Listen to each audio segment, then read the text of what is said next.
Hi guys. So people often ask me how I come about the ideas I use when I write, or how I get motivated, or how I come about topics. And I've actually been thinking about it. Usually I just give them the answer, well, nothing, the ideas just come. But well, for starters, it might not be that easy. So for those who need help when it comes to thinking of ideas to write about, well, I've come up with a few points. As you can see, I'm just returning from church here, and while I was in church, a few ideas came to mind.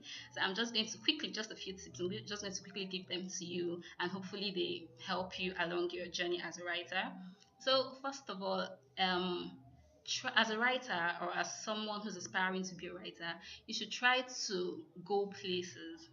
Travel if you can afford to, but if you can't afford to, then try at least to go to places around that aren't your regular spots. Say, probably go to walk through a different route, go to visit a friend through a different route that isn't your regular. When you see things that are different from the usual, ideas that are different from the usual will most often come. The word they say is a book, and those who haven't read and those who haven't traveled have only read a page. So if you want to have ideas for lots and lots of pages always, then try to go places.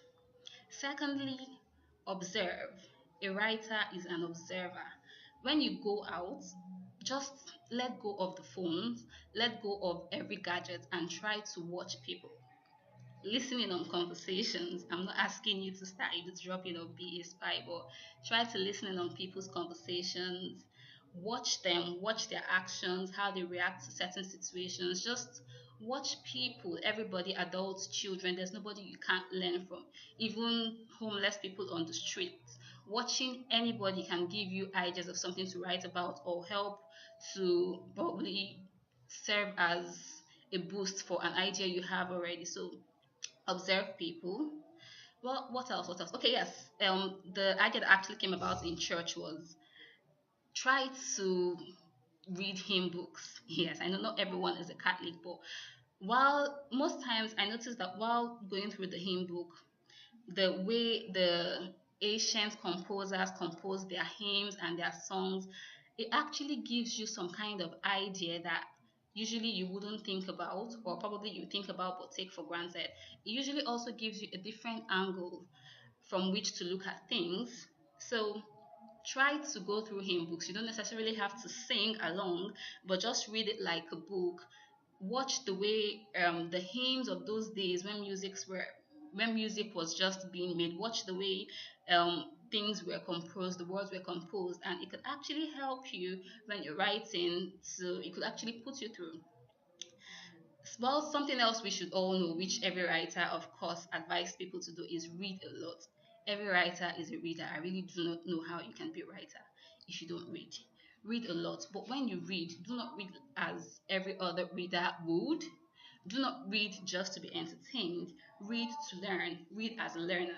Take your time, one sentence at a time, one paragraph at a time. Savor the words, chew them, test them, see how it's been done, how other writers did that. I'm not asking you to copy.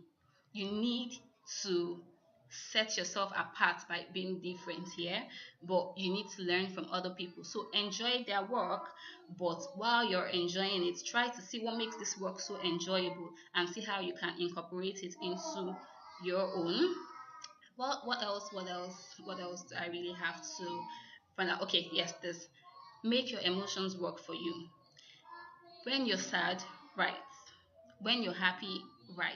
Whatever it is, when you're sad, just put your emotions down, either as prose or as a poem or whatever it is that works for you. Express yourself. Writings without emotions really do not captivate the reader. It's just surface dressing. So you need to put your emotions into your writing. Let your emotions work for you all the time. And the best time to capture these emotions is at that point when you feel them. So the moment you feel angry, rather than go punch something or start insulting people, just pick your pen and paper if that's what you work with, pick your phones or your laptop and begin to write. Put your emotions down in writing, and when you read them later on, you find that it was actually so wonderful because you can feel it and your readers can feel it because it was really genuine. So that's about all I can come up with for now. Yes, and try to make friends with people who encourage you. I'm a loner, actually. Most friends call me one man mopo, so I really can't say I have lots of writer friends, but most people swear it works for them to make friends with people who are in the same field and work together with them. So you can try that as well. That might work for you. So a quick recap of all I've been talking about from the start. First things first, try to go places, not your usual place, meet people. Secondly, be an observer.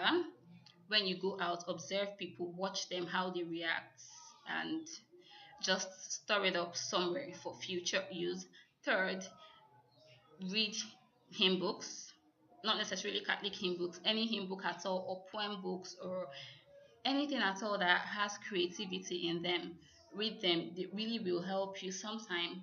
Read lots of books as well, novels, books, even books that do not interest you. No knowledge is a waste, so something might come in handy. Read books. Finally, let your emotions work for you. Emotions are actually the spice that keeps people interested in whatever it is you've written. So use emotions a lot in your book and let them work for you. Lastly, try to pray. I know we really don't like to talk about religious things these days, and we really don't like to talk about prayer all that much. But trust me, it really does work. I pray, and I'm a Catholic, so I usually ask my the person I've made my writer patron saint, Saint Louis Maria de Montfort, to pray for me because he is actually a patron saint who his saints who wrote lots of books. So yes, I just pray and ask him to pray for me. But that's fine. You really don't have to use that if you're not comfortable with it. But just make sure you pray or speak to a higher force because God is the creator of all things and should I say the custodian of every form of creativity. So just ask him to, help you to be creative and to pour out a bit of the creativity he's placed in you. That's about all. That's about all. Hopefully these tips help you along the way to becoming a better writer. See, I come your way again with better video, I hope, and a video that isn't so rushed and hurried after I'm back from church. Keep writing. Kisses. I don't even know how to blow a kiss. Bye.